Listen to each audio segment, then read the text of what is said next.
Hello, myself S.K. Chaudhary, and today I am going to tell you about the single phase and three phase induction motors and various other motors which are used in dairy industry. Mostly we are using in the dairy industry.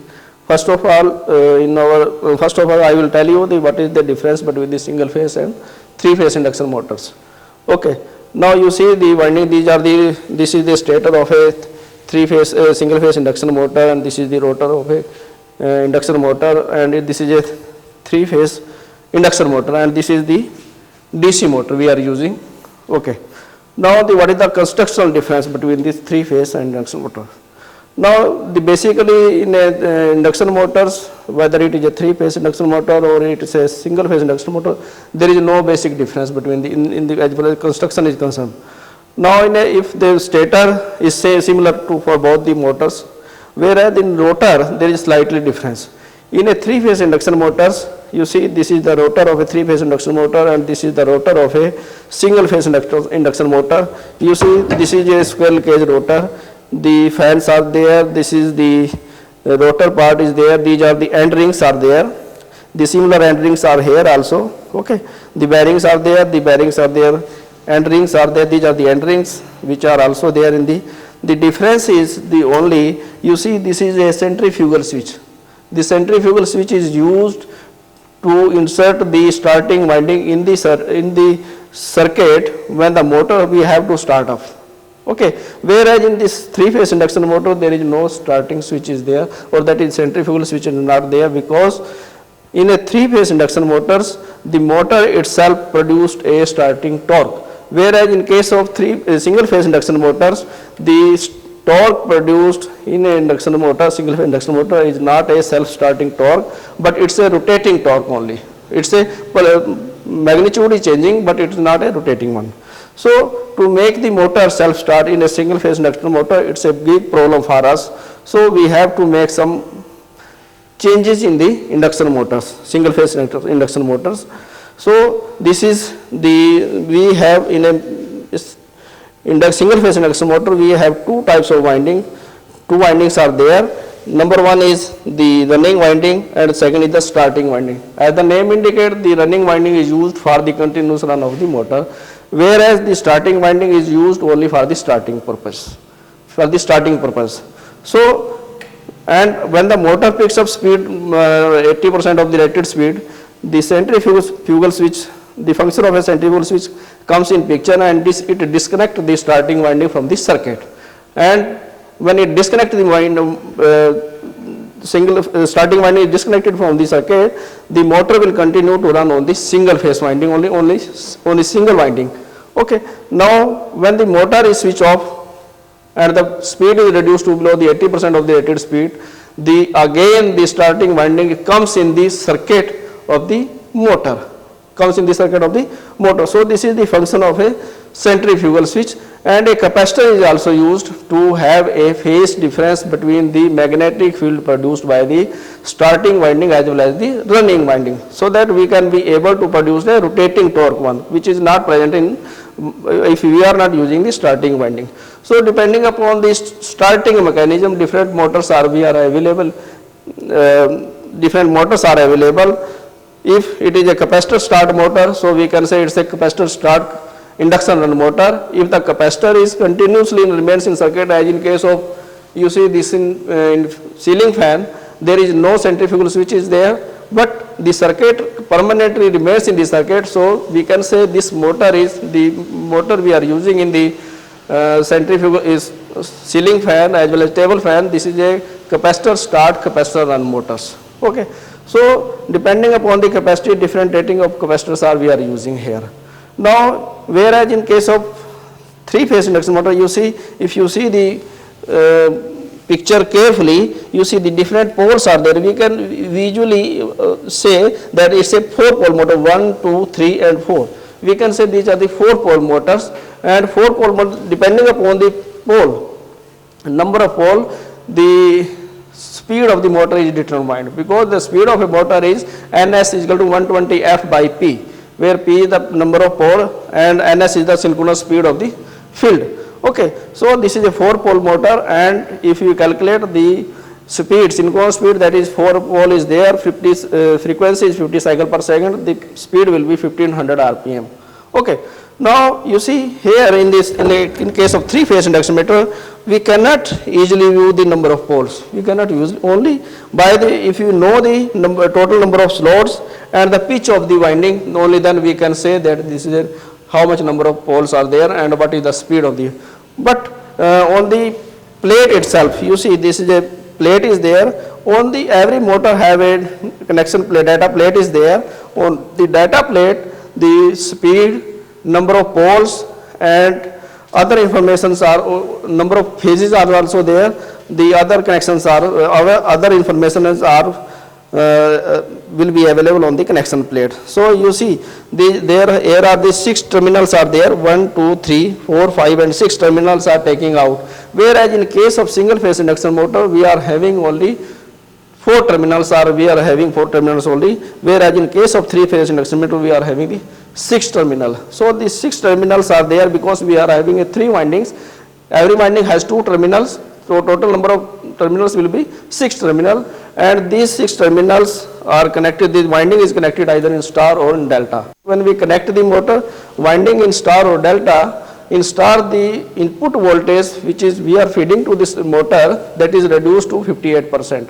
When the voltage is reduced, the current itself reduced to 58%. So our problem is that if the bigger capacity of the motor is directly connected to the supply, so it draws a very high starting current. That is a problem for us also and for the neighboring also, because the system voltage gets reduced. So to avoid that eventuality, we use the star delta starter. The star delta starters are further of 2 types. One is manual star delta starter and automatic star delta starters. We switch on the motor first in star to the downward position, then it is when the motor picks up speed, same things is there. What we are doing by this centrifugal switch, that it's cut off the starting winding. When the motor picks up 80% of the rated speed, we switch over the motor to the delta, so that the full voltage is applied to the motor. When the full voltage we are applying to the motor, it will draw a full current as its capacity, and the full torque will be produced. When we reduce the voltage, the torque produced also reduced. So this is the problem in case of star delta starters, that when we reduce the voltage to reduce the starting current, our starting torque also reduced. So that problem is overcome in case of slip ring starter motors.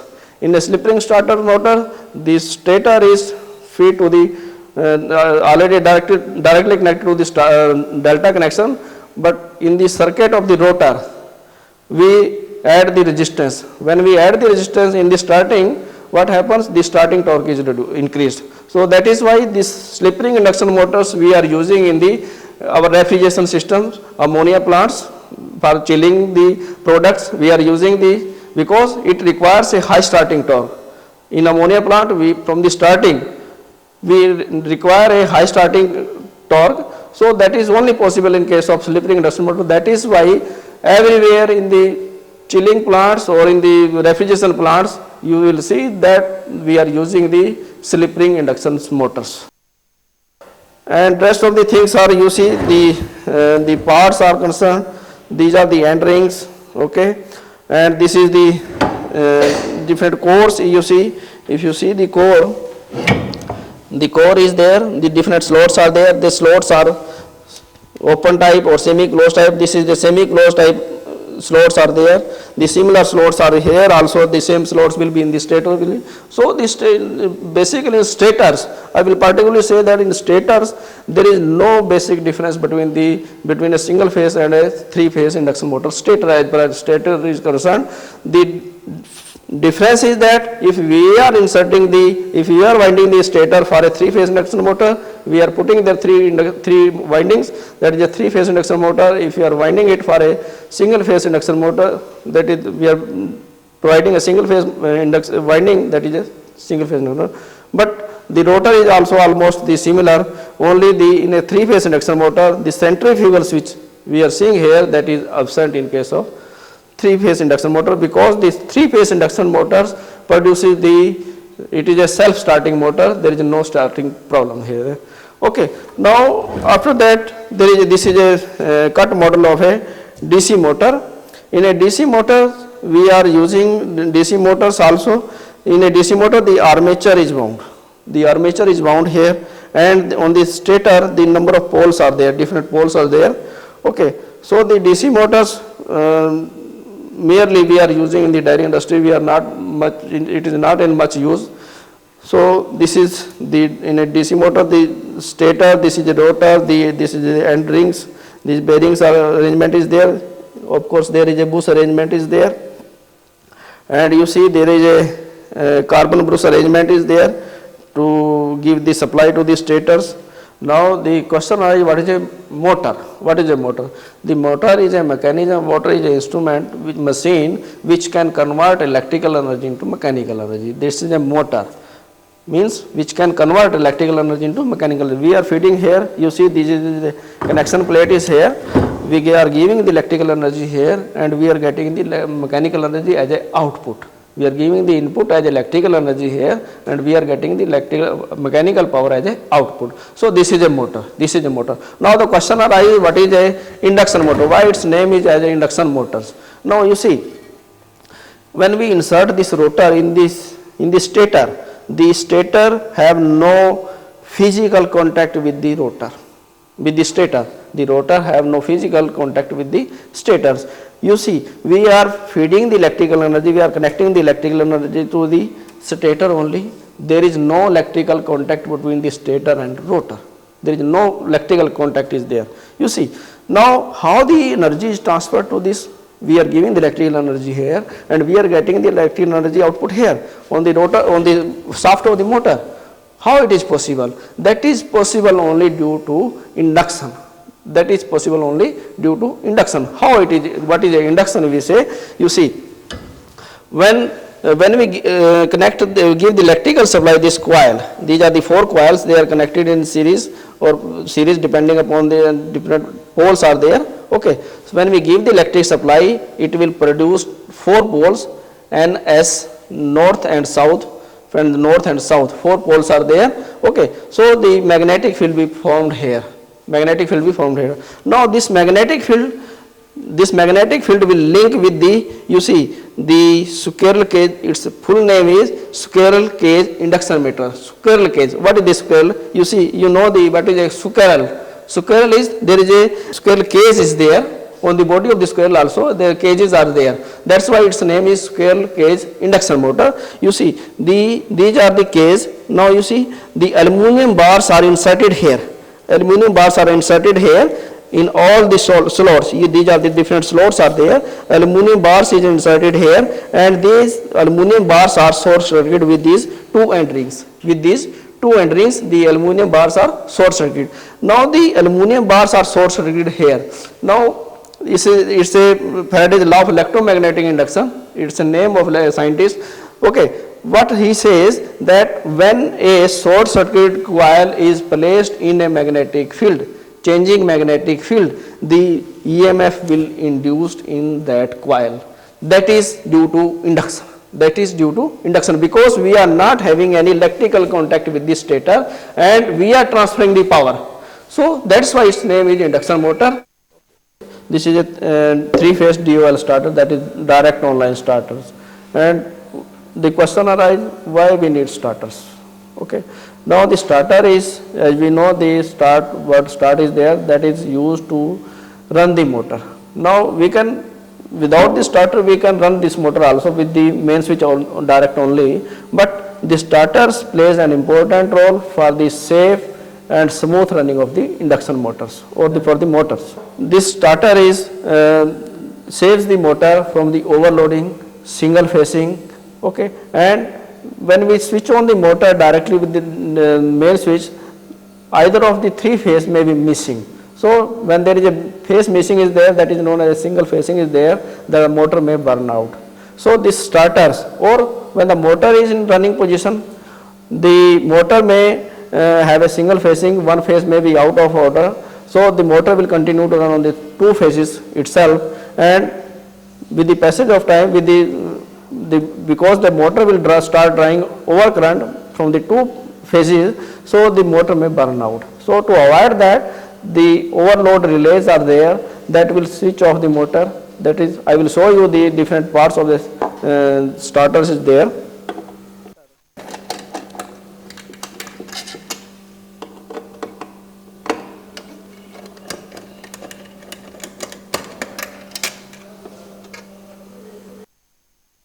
This is overload relay.